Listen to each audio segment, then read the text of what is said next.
नमः संस्कृताय। प्रिय छात्राणी, संस्कृत सेवा में आप सभी का स्वागत है। आज हम लोग बिहार बोर्ड की पुस्तक है पीयूषम भाग 1। कौन सी पुस्तक है? पीयूषम भाग 1। ये बिहार बोर्ड कक्षा 9 में यह पुस्तक रखी गई है। आप लोगों के विशेष आग्रह पर, अनुरोध पर हमारे पुराने जो छात्र हैं कक्षा 9 के, जहाँ पर हम पहले पोस्टेड थे, बच्चों ने कहा गुरुजी हमको कम से कम पढ़ा दिया करें। टीचर का अभाव होने के कारण वहाँ से आप लोगों को क्लास देने के लिए सोचा गया। चलिए ठीक है भाई, बच्चों का अनुरोध है, बच्चों का निवेदन है तो उसको पूरा किया जाए। तो आप सबके ही निवेदन पे ये कक्षा लेकर के आया गया है और ये रात 9 बजे प्रत्येक दिन यह कक्षा आपकी चलेगी। रात में आपके लिए समय कुछ ना कुछ निकाला जाएगा 9 बजे। कल हम लाइव आके आप लोगों को बताए थे कि 9 बजे से हम लोग शुरू करेंगे और थोड़ा सा हम लोगों ने कल इसके बारे में लाइव में ही पढ़ लिया था। आज इसको हम शुरू से इसलिए कर रहे हैं क्योंकि ये कक्षा अब आपकी अनवरत निरंतर 9 बजे रात में आपको कक्षा ये मिलेगी। तो आप लोग अपने मित्रों से, इष्टों से, जो भी आपके साथी संगी हैं, उन सबको बोल दीजिए कि कक्षा गुरुजी करने के लिए तैयार हो गए हैं। 9 बजे से आप लोगों की कक्षा प्रारंभ हो जाएगी। तो मित्रों आइए हम लोग पढ़ लेते हैं सीधे। आज क्या दिया है? ईश स्तुति। ईश स्तुति का मतलब होता है ईश्वर की वंदना। किसकी वंदना? ईश्वर की वंदना अथवा ईश्वर की स्तुति भी आप कह सकते हैं। ईश्वर की वंदना चाहे ईश्वर की स्तुति भी आप कह सकते हैं। ठीक है। अब यहाँ दिया उपनिषदः भगवद्गीता चेति जीवनस्य अभ्युदयाय विकसिताः अमूल्याः ग्रंथाः। अर्थात उपनिषदः तो रूप चलता है उपनिषद,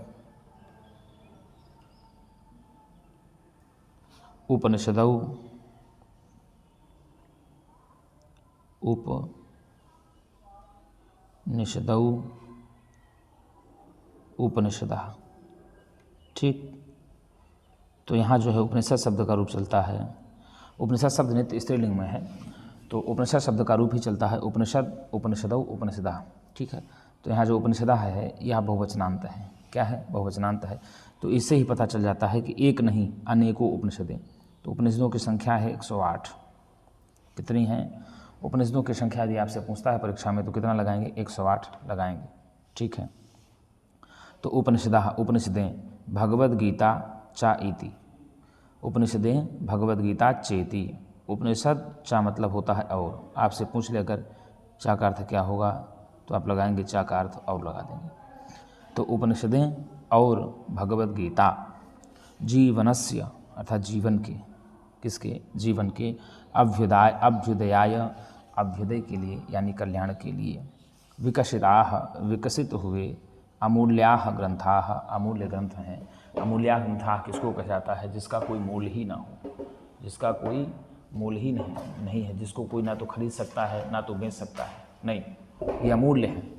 तो उपनिषदः भगवद्गीता चेति जीवनस्य अभ्युदयाय विकसिताः अमूल्याः ग्रंथाः। उपनिषदें और भगवद्गीता जीवन के अभ्युदय के लिए विकसिताः विकसित हुए अमूल्याः अमूल्य ग्रंथाः अमूल्य ग्रंथ हैं। ठीक है। तो पूछ लेगा कि जीवनस्य अभ्युदयाय विकसिताः अमूल्याः ग्रंथाः के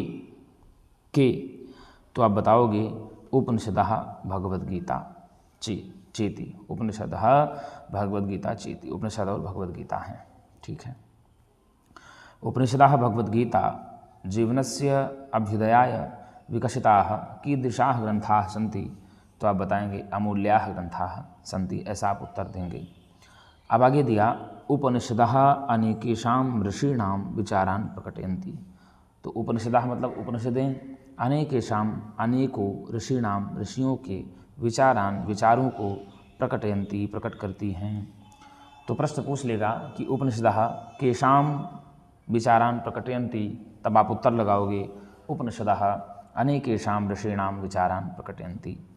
पूछ लेगा कि अनेकेषां ऋषीणां विचारान् के प्रकटयन्ति या काः प्रकटयन्ति तो आप बताएंगे अनेकेषां ऋषीणां विचारान् उपनिषदः प्रकटयन्ति।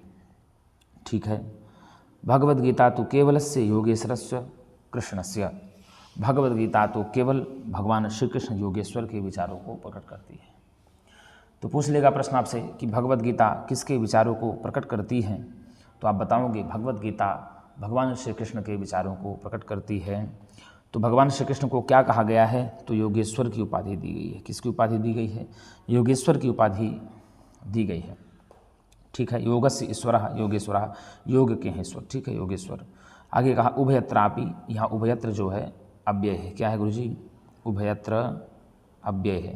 यदि आपसे पूछ ले उभयत्र क्या है, तो यहाँ उभयत्र अव्यय है। अव्यय किसको कहते हैं, तो हमने आपको पढ़ाया था, यस्य व्ययः कदापि न भवति सः अव्ययः, अर्थात जिसका व्यय कभी भी नहीं होता उसको अव्यय कहा जाता है। तो उभयत्रापि दोनों जगहों पर भी, उभयत्र धन अपि, क्या बना, उभयत्र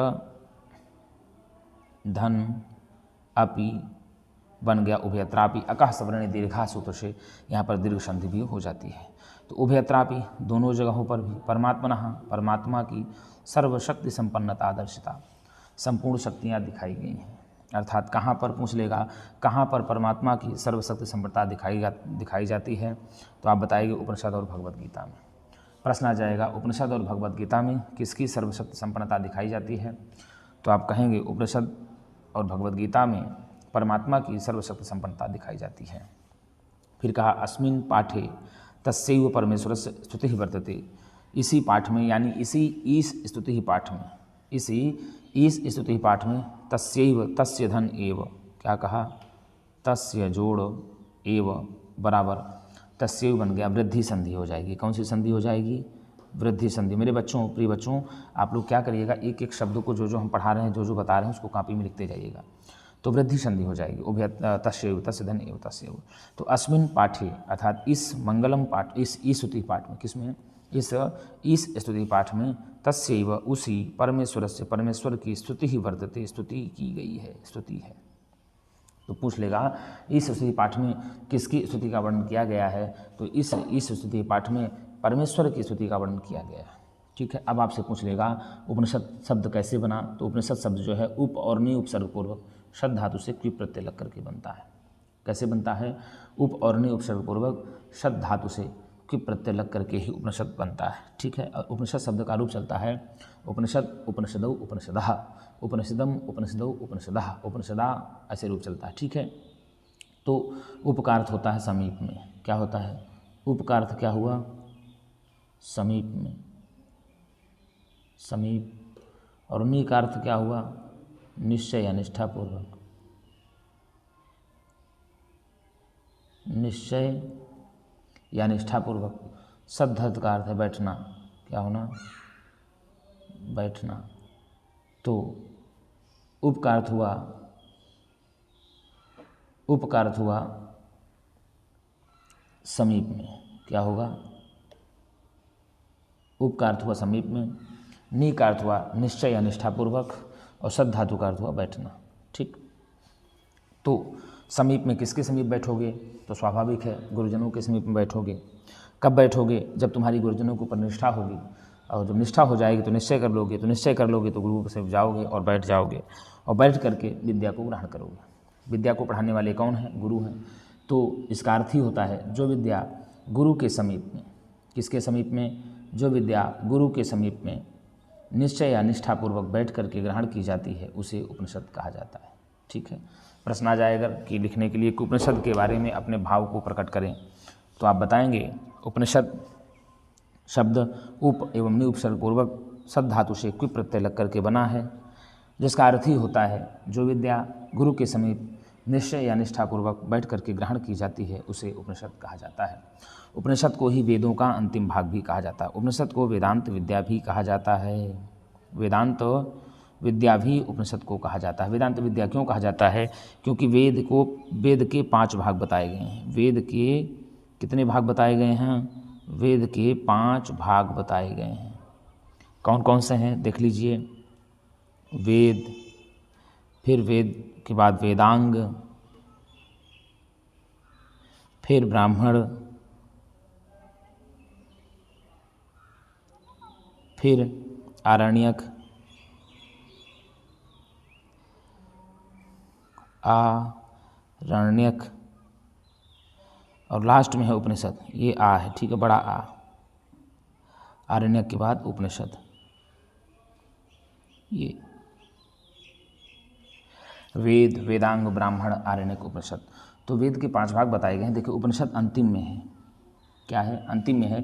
तो वेदस्य अंतिम में, वेदांत में, तो आप सीधे कहेंगे वेदांत विद्या उपनिषद को भी कहा जाता है। और आपको बता दें जो मीमांसक हैं, मीमांसकों के अनुसार भी 5 ही वेद के भाग हैं। किसके अनुसार? मीमांसकों के अनुसार भी वेद के 5 भाग हैं। किसके अनुसार? मीमांसकों के अनुसार। यदि आपसे पूछ लेता है तो वेद के कितने भाग हैं, तो आप बताएंगे 5 भाग हैं। मीमांसकों के अनुसार भी वेद के 5 भाग बताए जाते हैं। आपको बता दें, पहला है विधि, दूसरा है मंत्र, तीसरा है नामधेय,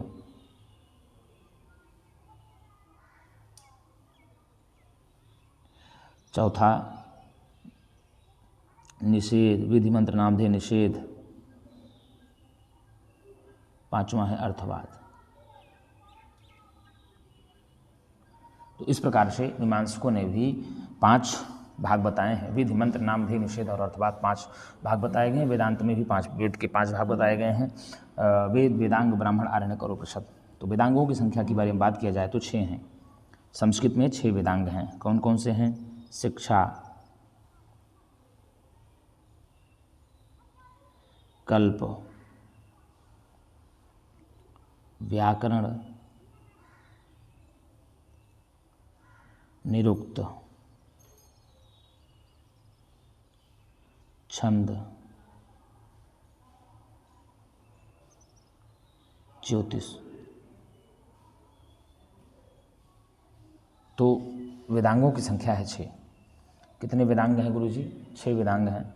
शिक्षा, व्याकरणं, छंदो, निरुक्तं, ज्योतिषं तथा कल्पस्येति षडंगानि वेदस्याहुर्मनीषिणः। शिक्षा, व्याकरणं, छंदो, निरुक्तं, ज्योतिषं तथा कल्पस्येति षडंगानि वेदस्याहुर्मनीषिणः। मनीषियों ने वेद के 6 अंग बताए हैं, शिक्षा, कल्प, व्याकरण, निरुक्त, छंद और ज्योतिष। ठीक है ना? तो इस प्रकार से आप बताएंगे। तो उपनिषदः भगवद्गीता चेति, उपनिषद और भगवद्गीता जीवनस्य अभ्युदयाय अमूल्याः ग्रंथाः, विकसिताः अमूल्याः ग्रंथाः। मानव जीवन के कल्याण के लिए विकसित हुए अमूल्य ग्रंथ हैं। उपनिषदः अनेकेषां ऋषीणां विचारान् प्रकटयन्ति। उपनिषदें अनेकों ऋषियों के विचारों को प्रकट करती हैं। भगवद्गीता तो केवल से योगेश्वरस्य कृष्णस्य, भगवद्गीता तो केवल योगेश्वर भगवान श्री कृष्ण के विचारों को प्रकट करती है। ठीक है, भगवद्गीता का मतलब ही होता है भगवता गीता इति भगवद्गीता। भगवता गीता इति भगवद्गीता बन जाएगा। भगवद्गीता का तात्पर्य होता है जो साक्षात भगवान श्री कृष्ण के मुखारबिंदों से ही गाई गई हो, उसे भगवद्गीता कहा जाता है। भगवद्गीता में 700 श्लोक हैं लगभग। कितने श्लोक हैं गुरुजी? लगभग 700 श्लोक हैं। ठीक है, तो वो यही कहा कि भगवद्गीता तो केवल भगवान श्री कृष्ण के द्वारा ही, भगवद गीता में भगवान श्री कृष्ण के ही विचारों को प्रकट किया गया है।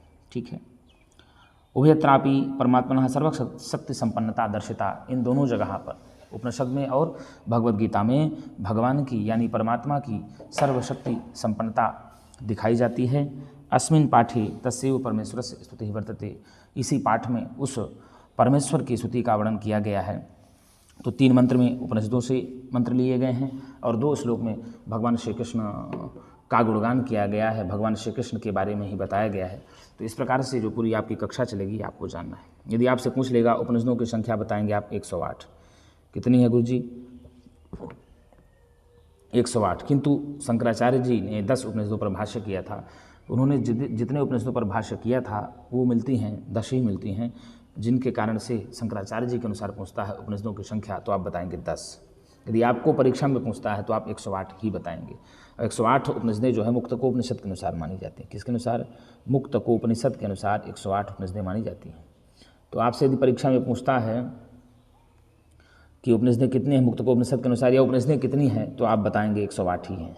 ठीक है, यदि मुक्तकोपनिषद लगाए तो भी, और वैसे नॉर्मल पूछे तो भी आप 108 लगाएंगे। यदि शंकराचार्य जी ने कितने उपनिषदों पर भाष्य किया तो आप बताएंगे 10 उपनिषदों पर भाष्य किया था। कौन कौन? ईशकेन कठ प्रश्न मुंडक मांडूक्य तित्तिरिहि, मुंडक मांडूक्य तित्तिरिहि, ऐतरेयं च छान्दोग्यम्, ऐतरेयं च छान्दोग्यम्, बृहदारण्यकं 10, बृहदारण्यकं 10, बृहदारण्यकं 10, ईशकेन कठप्रश्न मुण्डकमाण्डूक्य तित्तिरिहि, ऐतरेयं च छान्दोग्यं, बृहदारण्यकं 10। अर्थात ईशोपनिषद, ईशावास्योपनिषद, केनोपनिषद, कठोपनिषद, प्रश्नोपनिषद, मुंडकोपनिषद, मांडूक्योपनिषद, तैत्तिरीयोपनिषद, ऐतरेयोपनिषद, छांदोग्योपनिषद, बृहदारण्यकोपनिषद, इस प्रकार से 10 उपनिषदों पर भाष्य शंकराचार्य जी का मिलता है।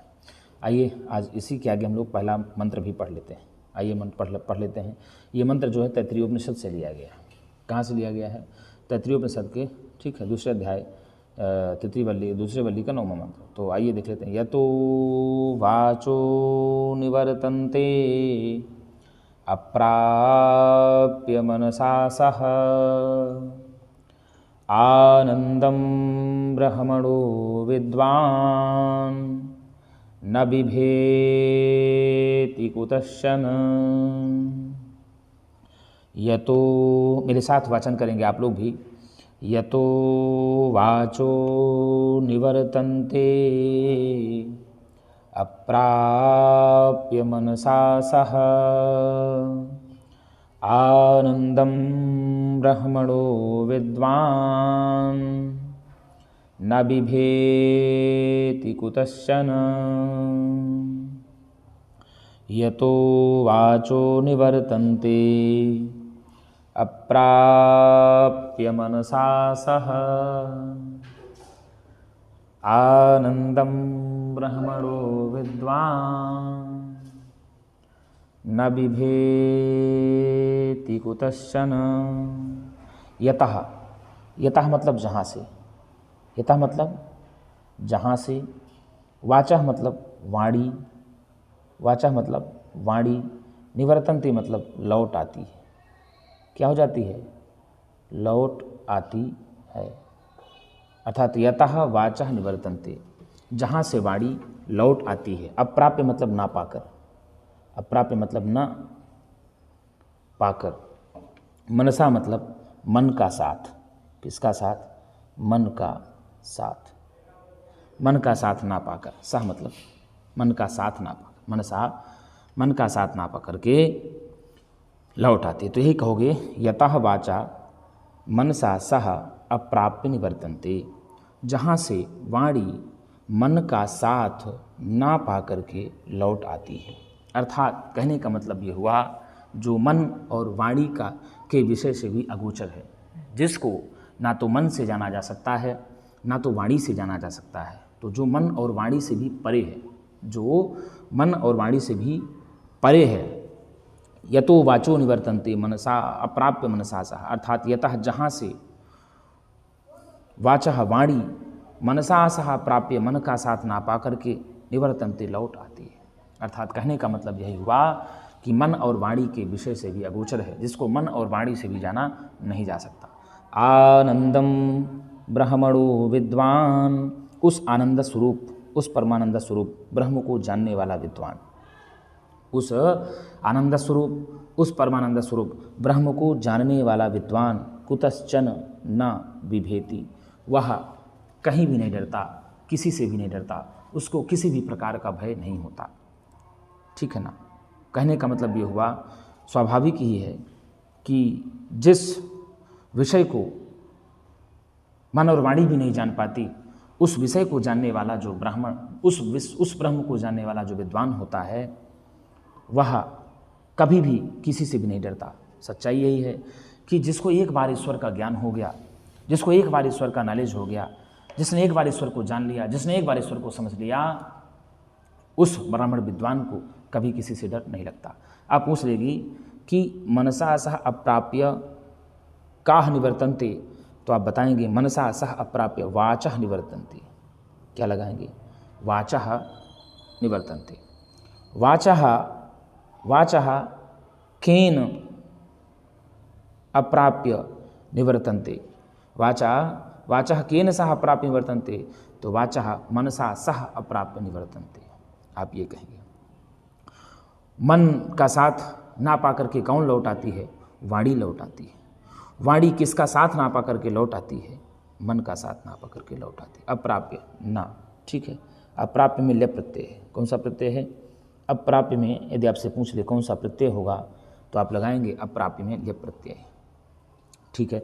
आनंदम ब्रह्मणो विद्वान न बिभेति कुतश्चन। कहा कुतश्चन न बिभेति, कहा कुतश्चन न बिभेति, तो आप लगाएंगे विद्वान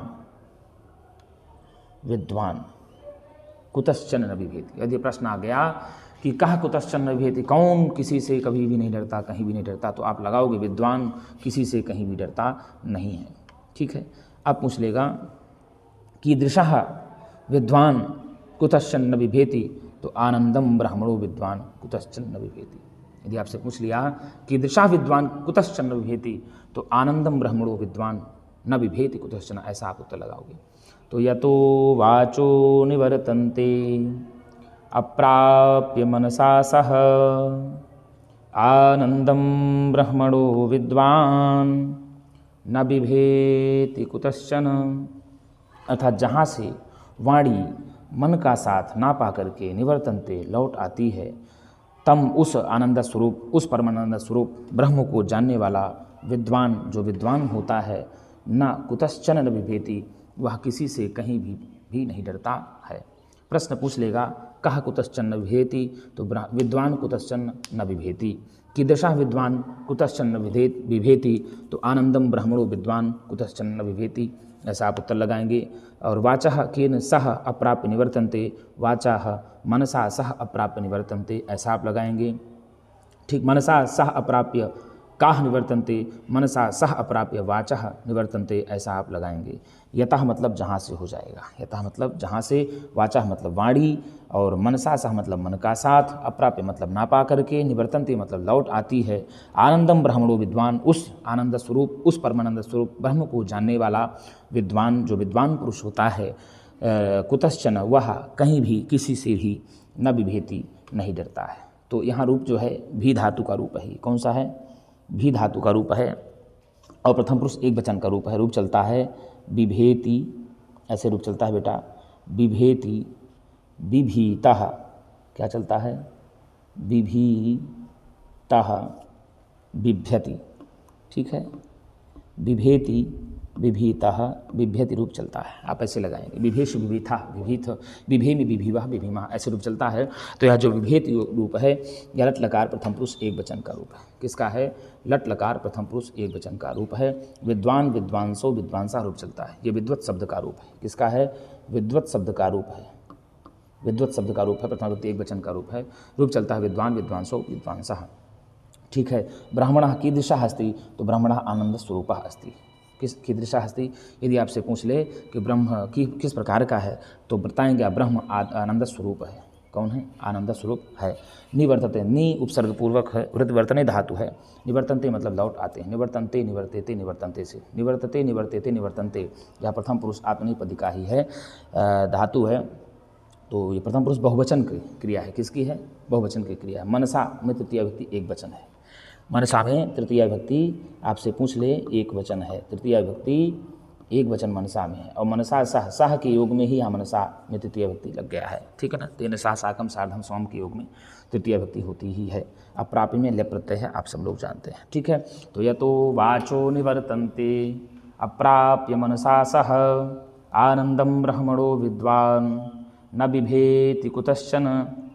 अतः जहाँ से वाणी मन का साथ ना पा करके, किसका साथ ना पा करके, मन का साथ ना पा करके लौट आती है, उस आनंद स्वरूप, उस परमानंद स्वरूप ब्रह्म को जानने वाला जो विद्वान पुरुष होता है, सह कदापि कुतश्चन न बिभेति, वह कहीं पर भी किसी से भी किसी प्रकार से डर उसको नहीं लगता है। तो इस प्रकार से यदि पूछ लेगा कि यह मंत्र किस उपनिषद का है, तो आप बताएंगे यह मंत्र तैत्तिरीयोपनिषद का है। किसका है? तैत्तिरीयोपनिषद का है। ठीक है। मनसा सह काह अप्राप्य निवर्तन्ते, तो लगाओगे वाचा, तो वाक वाचो वाचा रूप चलता है। ठीक है। वाक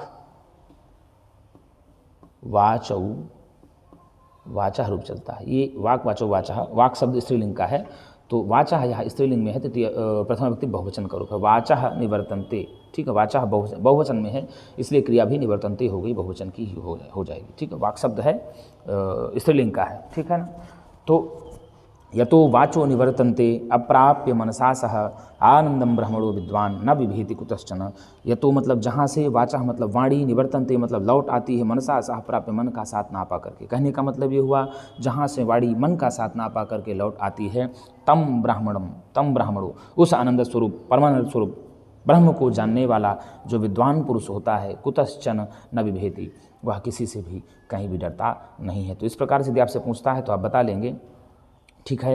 उपनिषद शब्द किस लिंग में है, तो उपनिषद शब्द नित्य स्त्रीलिंग में है। आप लोग प्रश्न भी बनाइएगा अपनी कॉपी में, पढ़ करके प्रश्न को भी बना करके उत्तर लिख लीजिएगा। जैसे जैसा जितना भी हम प्रश्न बोलते जाते हैं, जितना भी हम बताते जाते हैं, आप लोग प्रश्न का निर्माण करके उसका भी उत्तर लिख लेंगे। उपनिषद शब्द किस लिंग में है? उपनिषद शब्द नित्य स्त्रीलिंग में है। उपनिषद शब्द बना कैसे है? तो उप और नि उपसर्ग पूर्वक शब्द धातु से कृत प्रत्यय लग करके बना है। उपनिषद शब्द का अर्थ क्या होता है? जो विद्या गुरु के समीप निश्चय या निष्ठापूर्वक बैठ करके ग्रहण की जाती है, उसे उपनिषद कहा जाता है। ऐसा आप लोग प्रश्न भी बना लेंगे। ठीक है।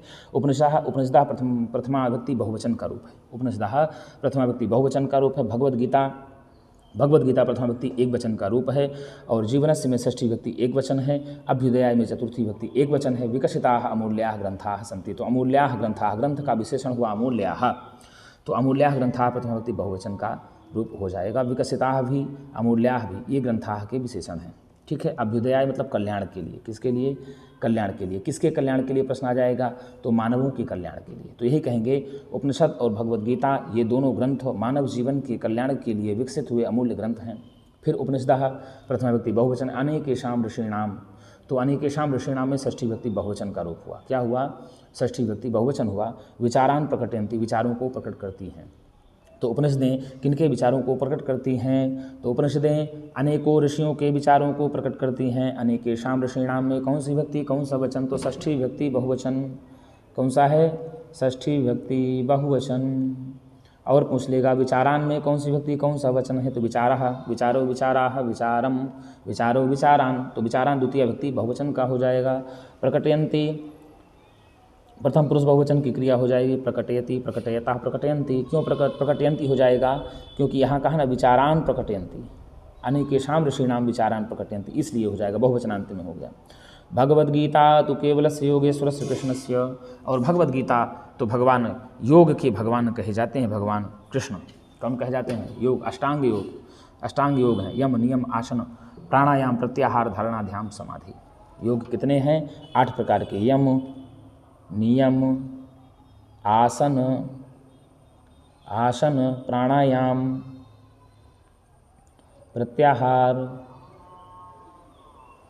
प्रत्याहार, धारणा, ध्यान, समाधि। इस प्रकार से यम भी 5 है। अहिंसा, सत्य, आस्तेय, अपरिग्रह, निग्रह से हैं। तो इस प्रकार से कहा जाएगा। तो योगेश्वर भगवद गीता तो केवलस्य योगेश्वरस्य कृष्ण से, भगवद गीता तो केवल भगवान श्री कृष्ण के विचारों को प्रकट करती है। उभयत्रापि परमात्मनः सर्वशक्ति संपन्नता दर्शिता, दोनों जगहों पर भी परमात्मा की सर्वशक्ति संपन्नता दर्शित होती है। अस्मिन् पाठे तस्यैव परमेश्वर स्तुति वर्तते, इसी पाठ में उस परमेश्वर की स्तुति का वर्णन किया गया है, ऐसा ही कहा गया है। तो पहला यही हमने पढ़िया मंत्र, यतो वाचो निवर्तन्ते अप्राप्य मनसा सह आनंदम ब्रह्मणो विद्वान न बिभेति कुतश्चन। अतः जहाँ से वाणी मन का साथ ना पा करके लौट आती है, उस आनंद स्वरूप, उस परमानंद स्वरूप ब्रह्म को जानने वाला जो विद्वान होता है, सह कुतश्चन न बिभेति, वह कहीं भी किसी से भी नहीं डरता है। तो मेरे प्रिय छात्रों, नवम वर्ग के मेरे प्रिय छात्रों, ये कक्षा आप लोगों के लिए ही चलाई जाती है। तो अभी तक जो भी नए हमारे संस्कृत सेवा चैनल पर जुड़े हों जो छात्र, वो संस्कृत सेवा चैनल को एक बार लाइक और सब्सक्राइब कर लें। और आपको अब रोज़ कक्षा 9 की कक्षा 9 बजे रात्रि को मिलेगी। कितने बजे मिलेगी? 9 बजे रात्रि को आपको रोज़ ये कक्षा पढ़ने के लिए मिलेगी। तो ज़्यादा से ज़्यादा उपस्थित हों लोग, और जितना ज़्यादा लाभ उठा सकें आप लोग उठा लीजिए। आप सभी के अनुरोध पर यह कक्षा शुरू की गई है, तो आप लोग जितना इसका लाभ उठा लेंगे उठा लीजिए। तो मेरे प्रिय छात्रों, आज के लिए इतना ही। हम पुनः कल मिलेंगे आप लोगों के सामने 9 बजे ही। तो तब तक के लिए नमः संस्कृताय, शुभ रात्रि चा।